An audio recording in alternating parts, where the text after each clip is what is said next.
Buenos días, los saluda su noticiero CNN. Nos encontramos con la doctora Leticia Marín González, especialista en trastorno motor y de lenguaje en los niños.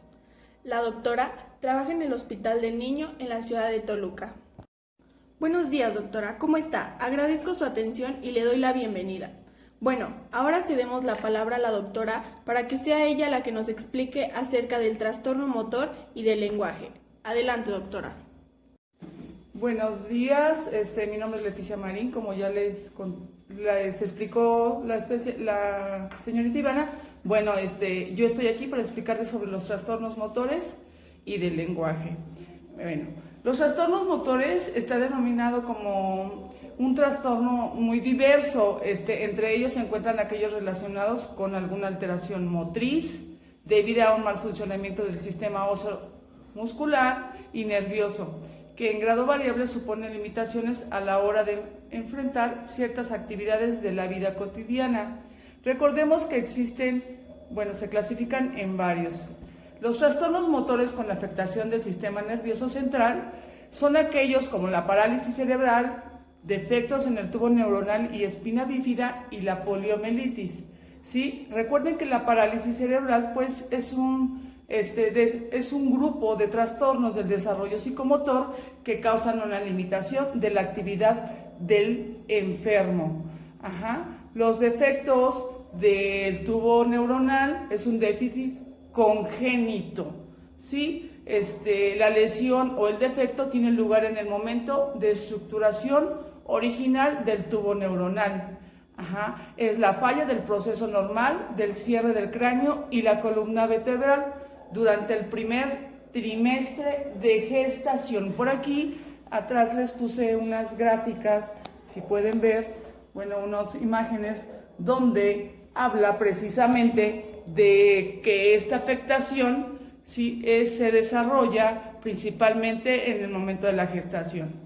Y una de las fallas de la espina bífida hace que la médula espinal no esté protegida y usualmente esto ocasiona cierto grado de parálisis. La poliomielitis es un deterioro, la otra afectación es la poliomielitis y es un deterioro o destrucción de las neuronas motoras como consecuencia de una afectación vírica. Implica una afectación motora permanente que incluso puede llegar a la parálisis.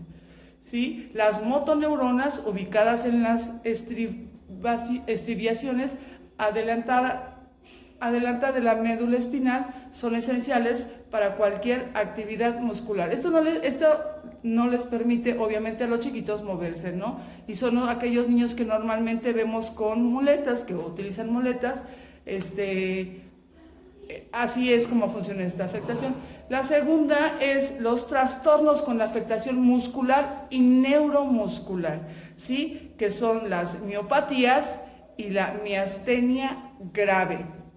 Sí, las miopatías son todos aquellos estados o procesos patológicos con afectación muscular. Es un trastorno físico caracterizado por debilidad muscular crónica debido fundamentalmente a degradación progresiva de la masa muscular. La distrofia muscular es el padecimiento miopático de mayor relevancia. Esta produce un deterioro paulatino de las fibras musculares. ¿Sí? Y lo que es la miastenia grave es un padecimiento motor que es producto de una difusión en la unión neuromuscular. La conexión última entre las fibras neuronales y el tejido muscular no es operativa en su totalidad. Otras problemáticas motoras y ortopédicas es la luxación congénita de cadera, escoliosis de escolar y adolescente, traumatismo con afectación en el sistema nervioso central y deficiencias de extremidades. ¿Sí? La luxación congénita de cadera tiene un origen en un desarrollo defectuoso de la región de la cadera, aunque se trata de un déficit iniciado en la etapa intrauterina. No siempre es detectable en el nacimiento y es cuando los niños, muchas veces si ustedes los han visto, les tienen que poner un cinturón con unas como tipo tubos o mangueras en las piernitas y los separa ya sea un puede ser algo de metal o demás, para poder abrir su cadera y los niños puedan en un futuro caminar y no tener estos problemas, ¿sí? La escoliosis se caracteriza por la presencia de una más curvas laterales en la columna vertebral, de una o más curvas. Sus características son dorsálgicas, problemas cervicales, deformidades en la columna y dificultades motoras. El traumatismo con afectación en el sistema nervioso central. Esta afectación del sistema nervioso central es causado por accidente. Algunas de las características que tiene este traumatismo es la dificultad o imposibilidad de flujo de información nerviosa a través de la médula espinal, tanto en sentido ascendente como descendente. Existe una inestabilidad y dificultad del movimiento. Las deficiencias en extremidades son situaciones en las que se presentan deformidades, limitaciones o pérdida de alguna extremidad. Son aquellas personas que pierden una extremidad, ¿sí? Puede ser adquirida o bien congénita. Y bueno, de alguna manera así es como nos encontramos, con este tipo de afectaciones motoras. Recuerden que todo esto pues imposibilita a que los niños tengan un desarrollo pleno. El hecho de que los niños puedan moverse con libertad pues es algo que les va a traer mucha salud. Ahora les voy a hablar de lo que son los trastornos del lenguaje. Sí, el término trastornos del lenguaje es utilizado para diagnosticar a niños que desarrollan aspectos selectivos en su lenguaje nativo en una forma lenta, ya sea limitada o de manera desviada, cuyo origen se debe a la presencia de causas físicas o neurológicas demostrables, problemas de audición, trastornos generalizados del desarrollo, ni al retraso mental, ¿sí? Entonces, los tipos de trastorno es obviamente el lenguaje oral y donde el niño pues no habla, se le llama mutismo, retraso en el lenguaje, disfasia, afasia. Y en el habla es por falta de fluidez, se llama disfemia o tartamudez, o por problemas de articulación, que es la dislalia o la disartria. ¿Sí? El mutismo. ¿Qué es el mutismo? Es una inhibición del habla en una o varias o muchas situaciones sociales, incluyendo la escuela. A pesar de tener capacidad para hablar y comprender el lenguaje, algunos pueden comunicarse mediante gestos con afirmaciones o negaciones con movimientos. ¿Cuáles pueden ser las causas del mutismo? La sobreprotección de trastornos del habla y el lenguaje, ¿sí? El retraso mental, recuperable, al límite, la emigración, la hospitalización o un trauma antes de los 3 años y la entrada a la escuela. Podemos considerar como factores que predisponen una inhibición del habla de los niños. Muchas veces los niños, cuando todo el tiempo están en su casa y de alguna manera no tienen socialización con otros, en el momento que ellos entran a la escuela o a a guarderías, a lugares diferentes, los niños dejan de hablar. Esto es temporal. El retraso en el lenguaje.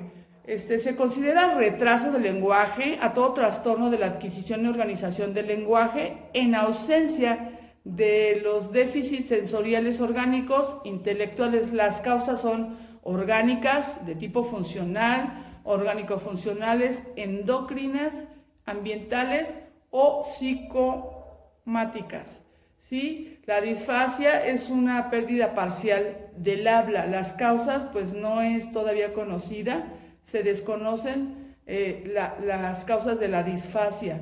La afasia es una pérdida por lesión cerebral de los aprendizajes lingüísticos para modificar el pensamiento en el lenguaje o decodificador. Es una incapacidad para expresar el pensamiento a través del lenguaje. Las causas, en cuanto a los factores etiológicos de la afasia, la causa es cualquiera por la cual el sujeto sufra una lesión en el área de Broca o en la Wernicke como puede ser un accidente cerebrovascular o un tumor cerebral. ¿Sí? La disfemia es una dificultad en el flujo normal del habla, ocasiona repetición de sílabas o palabras. Es como espasmos, dice que las causas es herencia.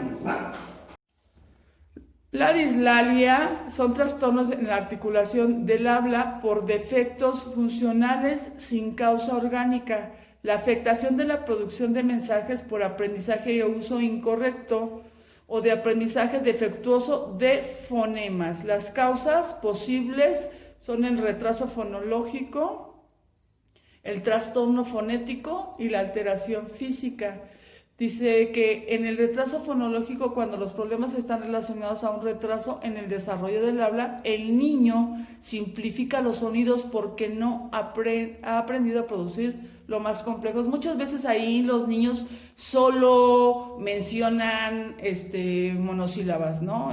Si quiere decir mesa, solo dice sa, si quiere decir paleta, solo dice ta, y así.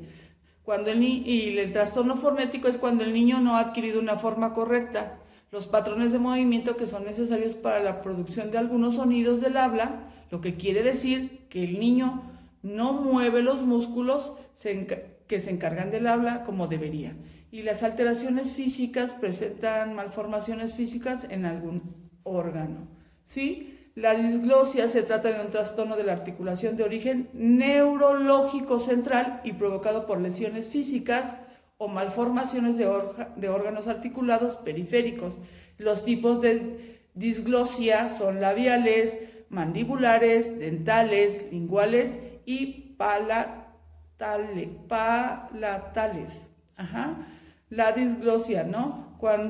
La disglosia es cuando muchas veces, bueno, aquí les quiero mostrar una imagen de cómo se presenta, es cuando existe una malformación en el labio, cuando los niños tienen un poquito el labio que le decimos endino, ¿no?